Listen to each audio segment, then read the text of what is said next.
Hey guys, welcome back. So I'm going to be talking about how to take care of your hair when it is in a sew-in or in braids and stuff like that. Just protective styles that last for quite a long time. So the first things first, you have to make sure that when you do protective styles for the long term, you make sure that it's done properly. Like the sew-in is installed properly, it's not pulling on your hair, the braids aren't pulling on your edges and your nape. And actually a good example is Tisa from Grown Woman International. And I will put the two videos right here. I think the first one here and the second one here. And she just did a sew-in and she talks about the results and how she kept it up. But you guys check that out. But as you can see, I actually took my hair out. I took the sew-in out. And that's only because I started doing Insanity, the workouts, and it was too much. I couldn't not wash my hair consistently. And having the hair on there was just too much. So I took it off and I've started making a U-part wig so I can just put the hair on and go and then be able to wash it whenever I want. Okay, so what I do when I have a sew-in in. First thing I do is I have to make sure that I don't get matting. That is a priority for me because the last sew-in I did and the last braids I did, it was a matting hot mess.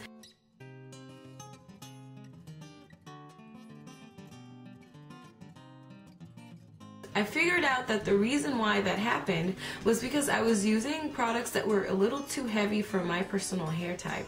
Now, I had the VO5 conditioner mixed with water, mixed with other things, and I was putting it on my hair thinking, you know, this is me moisturizing and sealing and stuff.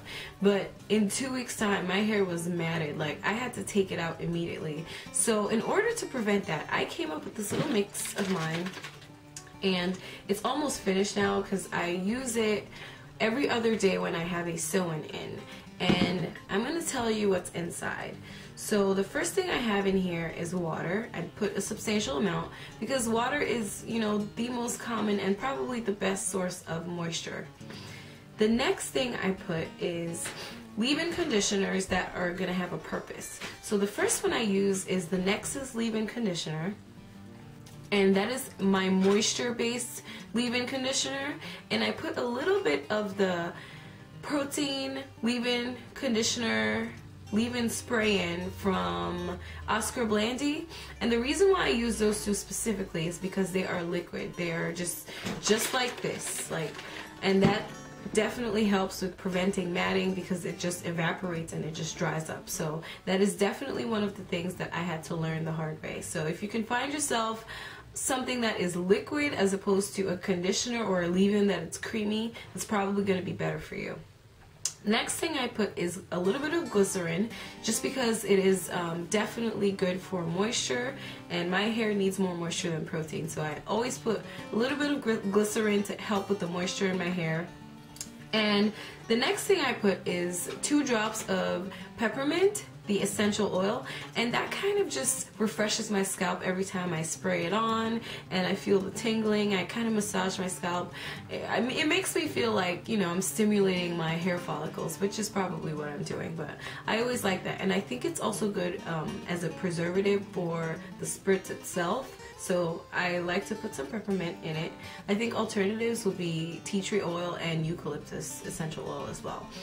Okay, so the last thing I do is I put a couple of drops of extra virgin olive oil just in there because it's a light oil, and you know, I just wanted another oil in there. And that's pretty much it. That's what makes up this spritz. And I use it every other day because I don't want it to be very moist in there. So that's pretty much it. If I need to wash it, I wash it once every 2 weeks because I don't want to keep having it get wet completely and then dry. The only other thing that I might do is put coconut oil on my scalp, and that's only if I need it. But that's pretty much it.